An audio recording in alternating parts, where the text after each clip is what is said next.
Assalamualaikum warahmatullahi wabarakatuh. Jumpa lagi dengan Ibu Guru Reta.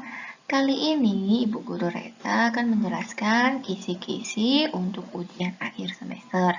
Kali ini Ibu Guru akan menjelaskan kisi-kisi tentang tema 1. Untuk yang pertama ada IPA mengenai bunyi dan pendengaran. Bunyi secara umum merupakan segala sesuatu yang dapat didengar oleh telinga kita. Bunyi dihasilkan oleh benda yang bergetar. Ini sudah Ibu kasih warna orange, Ibu kasih beda sendiri, berarti ini penting. Jadi perlu diingat, bunyi dihasilkan oleh benda yang bergetar. Benda yang menghasilkan bunyi disebut dengan sumber bunyi. Nah, sumber bunyi itu apa saja? Jadi, yang termasuk sumber bunyi di sini contohnya ada pita suara bergetar ketika berbicara. Kemudian ada alat-alat musik. Di sini contohnya ada gamelan. Gamelan cara memainkannya dipukul. Kemudian alat-alat musik yang lain apa saja? Misalnya ada gitar. Kalau gitar bunyinya bisa bunyi bagaimana? Cara memainkannya yaitu dipetik senarnya. Kemudian ada biola, cara memainkannya digesek. Ada drum, ada gendang, itu dipukul. Itu untuk contoh-contoh alat musiknya. Kemudian ada alat musik tiup juga, misalnya ada seruling, terompet, itu cara memainkannya ditiup. Kemudian ke jenis-jenis bunyi, ini seringkali Ibu kasih tahu, ini penting, ini perlu diingat.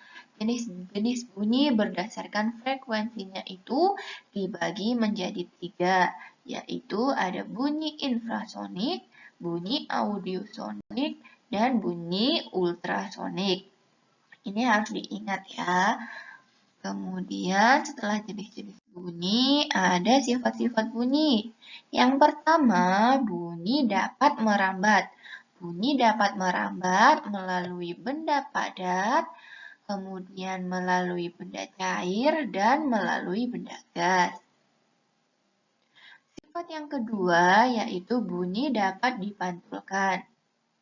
Saat mengenai benda yang keras, ternyata bunyi juga mengalami pemantulan. Contoh benda-bendanya apa saja? Ada dinding, kaca, dan batu. Jadi cari benda-benda yang keras itu biasanya bisa memantulkan bunyi. Kemudian, sifat yang ketiga, bunyi dapat diserap. Saat mengenai suatu benda yang lunak, bunyi yang dihasilkan dari suatu sumber bunyi akan diserap atau diredam. Contoh benda-benda yang lunak apa saja? Ada kain, busa, dan karet, dan masih banyak lagi. Jadi nanti kalau di soal ujian ada soal sebutkan benda-benda yang dapat menyerap bunyi. Ingat, yang menyerap itu bendanya yang lunak. Ada kain, ada busa, ada karet. Kalau dapat dipantulkan seperti bola. Bola kalau kena dinding yang keras itu memantul. Bunyi juga seperti itu. Kalau terkena permukaan benda yang keras, bunyi itu dipantulkan. Contohnya ada dinding, ada kaca, kemudian batu, dinding-dinding gua itu juga bisa memantulkan bunyi. Setelah itu ada macam-macam bunyi pantul. Anak-anak harus membedakan macam-macam bunyi pantul dan bunyi jenis-jenis bunyi. Kalau jenis-jenis bunyi tadi berdasarkan frekuensi ada audiosonik, infrasonik, ultrasonik. Kalau bunyi pantul yang paling terkenal nih yang biasa kita pelajari ada gema. Gema itu bunyi pantulnya terdengar setelah bunyi asli. Kemudian bunyi pantul.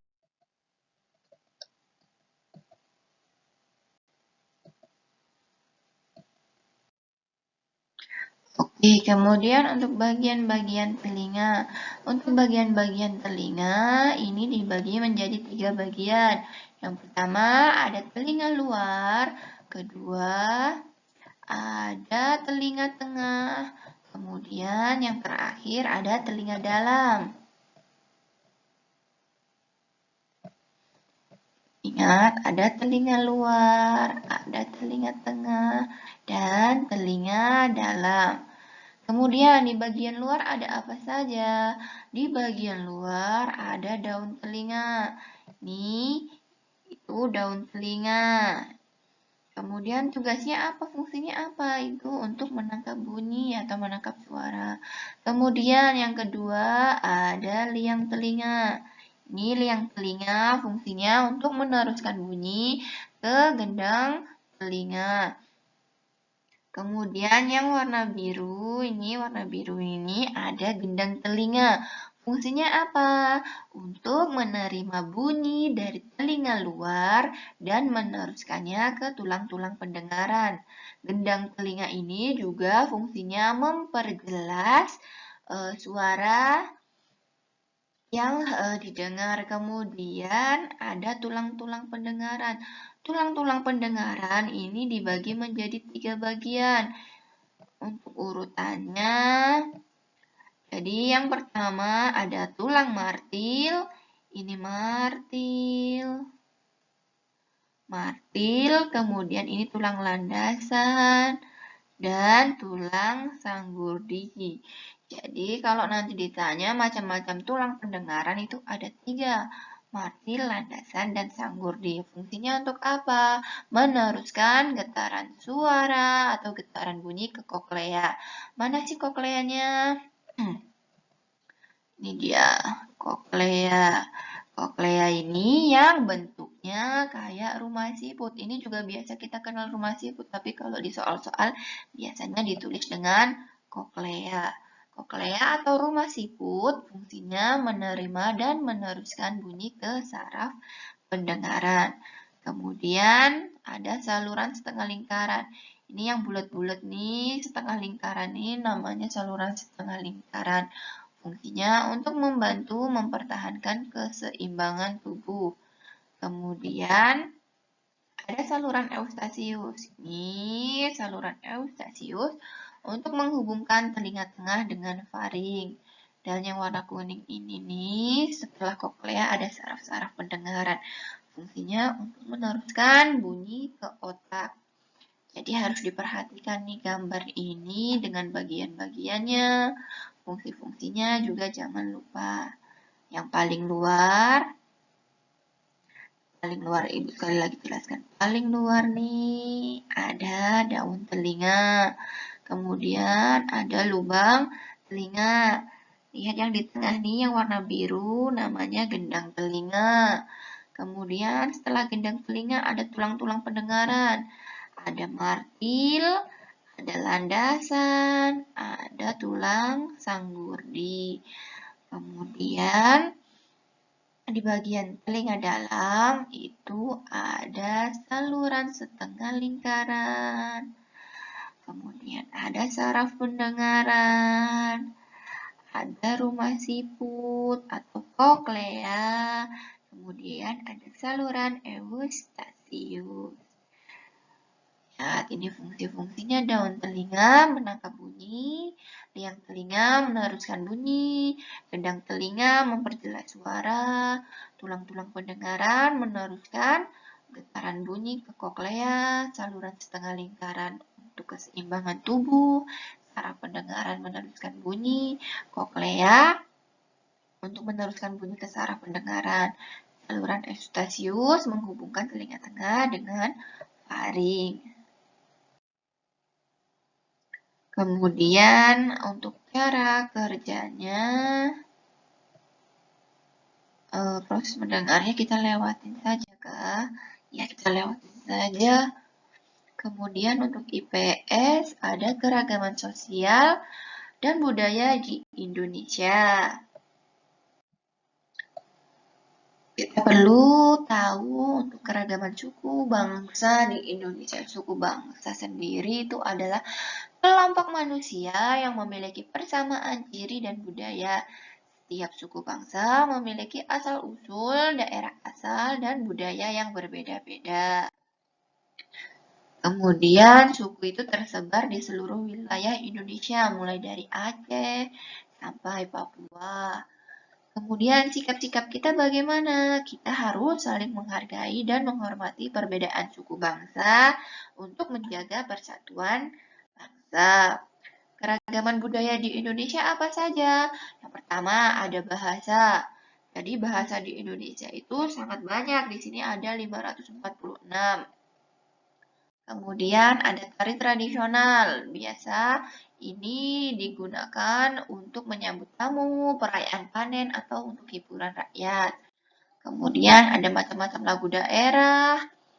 Kemudian ada pakaian adat, senjata tradisional, alat musik tradisional. Kalau senjata tradisionalnya untuk dari masyarakat Papua ini contohnya ini biasa untuk digunakan untuk berburu. Kemudian alat musik tradisional di sini ada tifa. Tifa dari Papua, dari Maluku juga alat musiknya namanya tifa. Nah, rumah adat ini lihat gambarnya, diingat-ingat nanti lupa. Nanti Ibu kasih soal gambar rumah adat, tidak tahu jawabannya.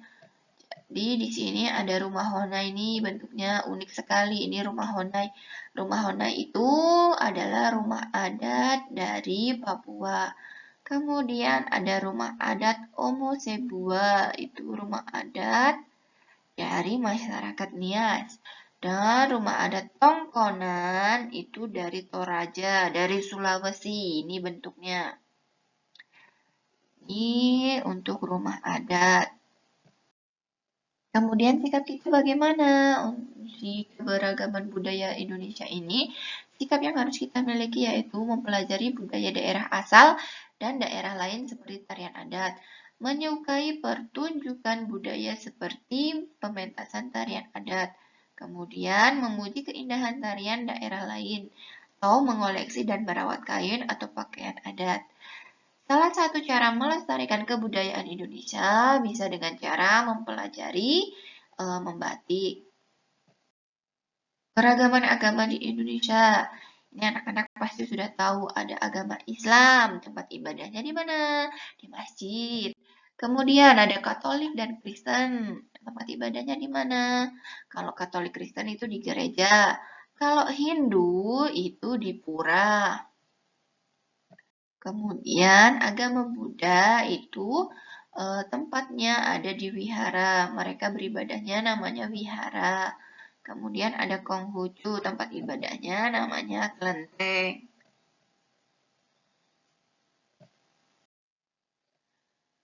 Kemudian untuk PPKN, di sini kita akan belajar tentang kerjasama dalam keberagaman.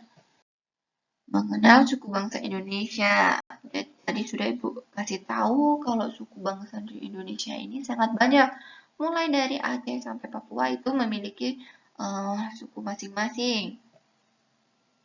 Di sini contohnya ada suku Minang. Suku Minang itu dari Padang.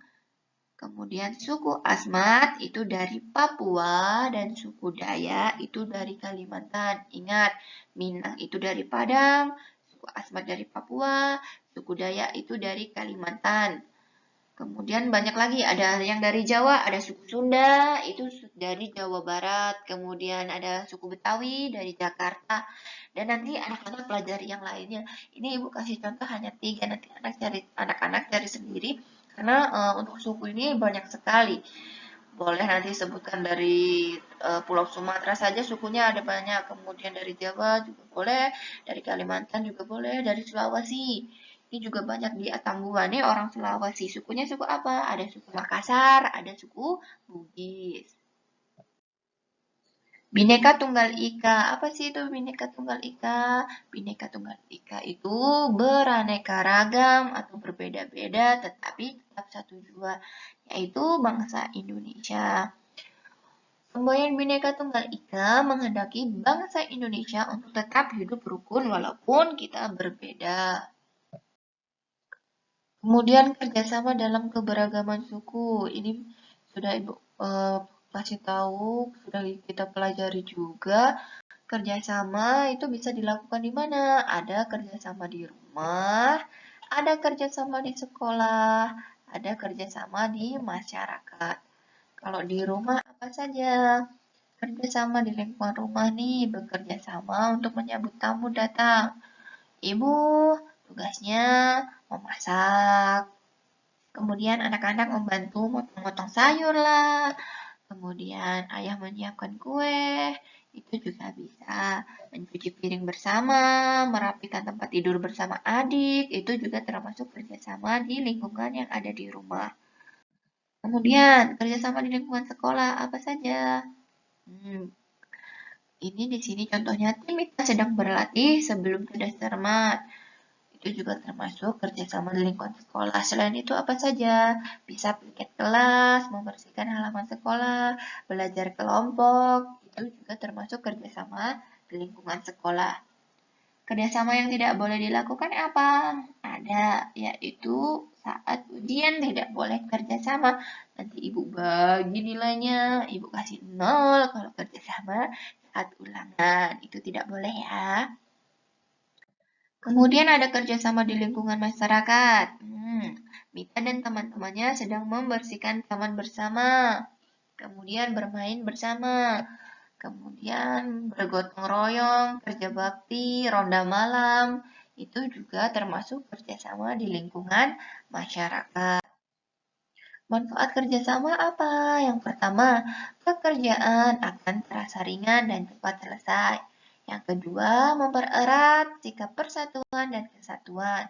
Ketiga, menumbuhkan rasa kebersamaan dan mempererat tali persaudaraan. Oke, kita tonton video tentang kerjasama dan Masyarakat Indonesia memiliki keragaman di bidang sosial, budaya, dan agama. Keragaman tersebut mencakup suku bangsa, pakaian adat, rumah adat, upacara adat, tarian adat, alat musik tradisional, dan senjata tradisional.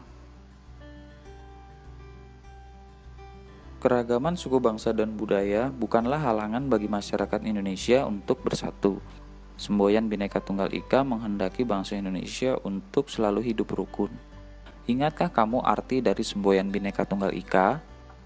Arti dari semboyan Bhinneka Tunggal Ika adalah berbeda-beda tetapi tetap satu.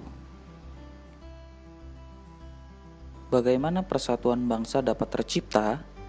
Persatuan bangsa dapat tercipta dari sikap kerjasama dalam keberagaman suku bangsa, sosial, dan budaya. Kita harus melakukan kerjasama tersebut di lingkungan rumah, sekolah, dan masyarakat.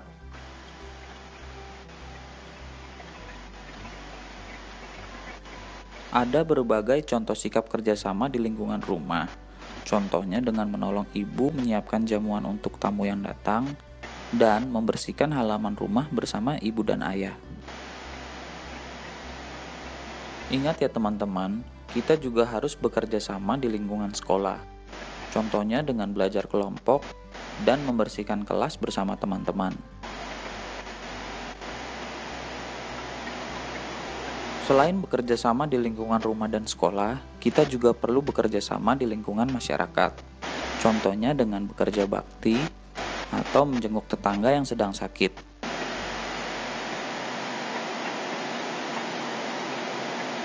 Oke, itu untuk kerjasama dalam keberagaman.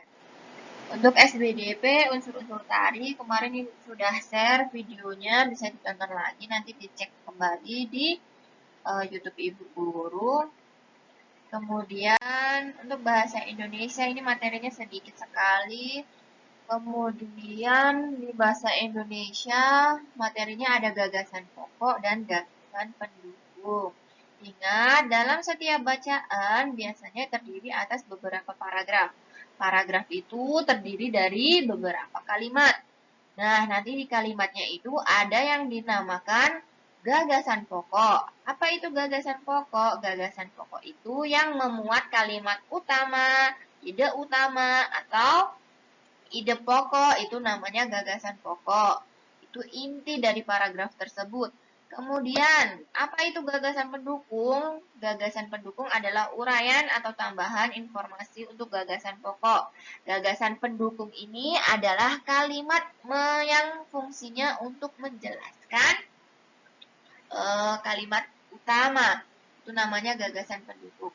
Jadi nanti di soal ibu kasih paragraf, nanti anak-anak menentukan di mana gagasan pokoknya, di awal kalimat atau di akhir kalimat. Kalau ciri-ciri yang di akhir kalimat itu biasa ada kata oleh karena itu, dengan demikian, atau dapat disimpulkan. Jadi kalau ada soal paragraf itu langsung cek dulu bagian akhirnya. Ada kata-kata itu tidak? Kalau tidak ada, berarti gagasan pokoknya itu ada di awal kalimat. Oke, itu saja kisi-kisi untuk tema satu. Semoga nanti nilainya bagus-bagus, jangan malas membaca. Kemudian tonton video juga jangan hanya sekali dua kali, kalau bisa berkali-kali sampai kalian paham. Itu gunanya ibu buatkan video supaya bisa ditonton berkali-kali. Kalau cuma dijelaskan saja di sekolah, pulang sekolah juga langsung hilang, tidak ingat lagi. Makanya ibu kasih video supaya bisa ditonton, supaya bisa ingat terus. Oke, itu saja Ibu Reta akhiri. Wassalamualaikum warahmatullahi wabarakatuh.